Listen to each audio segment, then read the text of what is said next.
All right, welcome back to All This Math. So we're doing another video on converting repeating decimals into fractions. And for this video, Assata is going to actually work the problem out, and I'm going to just ask her questions about her process.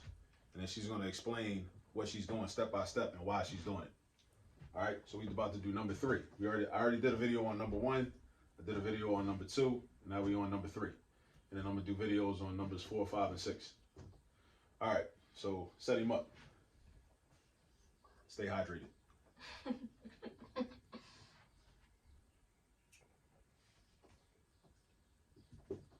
We typically use X for our variable. You don't have to use X for your variable if you don't want to. You can use the first letter of your name if you want to. Yeah, whatever. So why'd you do that? Because you have to figure out. Yeah. Because that's the original number. So because this is the original number, we set up an equation including the original number. So what's next? You would. You multiply.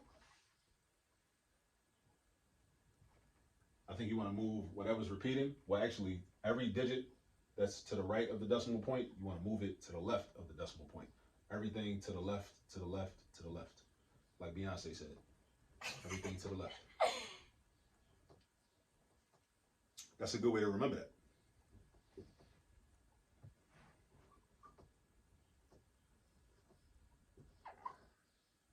So notice what happens, right?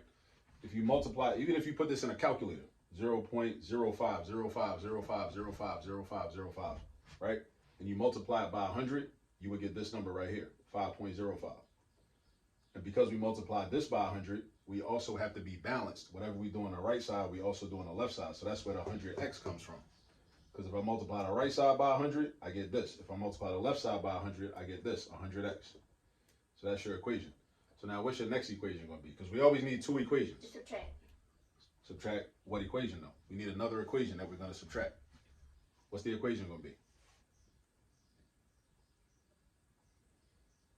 100x minus x and 5.05 minus 0.5. So no, the equation is x equals 0.05 repeating. That is the equation. And why are you going to, so write that down. Write the equation down. X equals 0.05. Line it up, a decimal point. Line it up neatly. No. The equation is x equals 0.05. Write that down.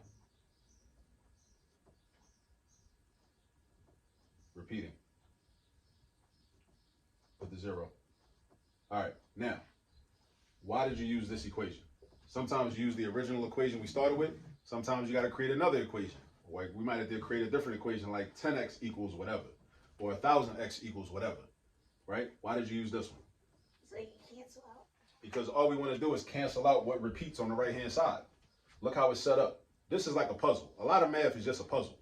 Once you understand that, once you understand the fact that algebra, geometry, pre-cal, stats, whatever, a lot of it is just puzzles and patterns, then it gets a lot easier. So if you start thinking of it like that, like I'm trying to set something up where, like, I want my repeating part on the right side of the decimal point to cancel out. That's all I want. So that's why we use this equation. Everything we do in math, we do it for a reason. So that's why she used that equation. Sometimes, like I said, you might have to use 10x equals whatever, and that might be your second equation. But in this case, all we need is this because that makes our repeating parts cancel out. Because at the end of the day, we're trying to get rid of the repeating part. That's what we're trying to do. We're trying to get rid of the repeating part. And once we get rid of the repeating part, then we'll have a more manageable equation. All right, so do your subtraction. 100x minus x. Yeah, draw your horizontal line.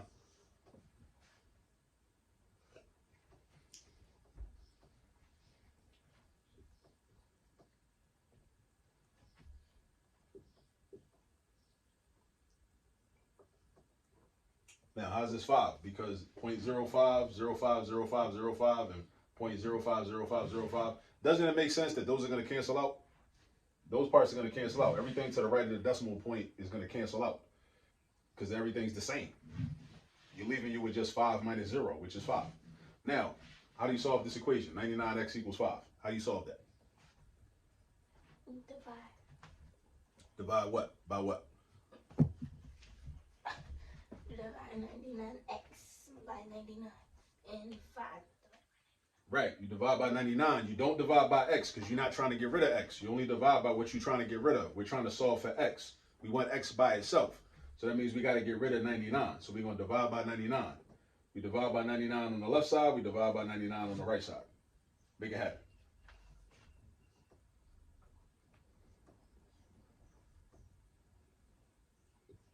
We say balanced. If you divide on the left, you also divide on the right side. Right? What's 99 divided by 99? 1. So that becomes 1x. And 1x is synonymous with x. 1x and x are the same thing. 1x and x mean the same thing. All right? So write x equals. Now, can you reduce this fraction? No. Now, how do you know that? Because 5 is a prime number. 5 is a prime number. Exactly. 99 is composite. 99 got a bunch of factors, but 5 only has 2 factors, 5 and 1.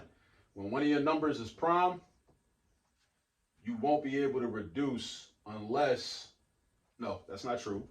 Sometimes you still can reduce. It depends on what the other number is, right?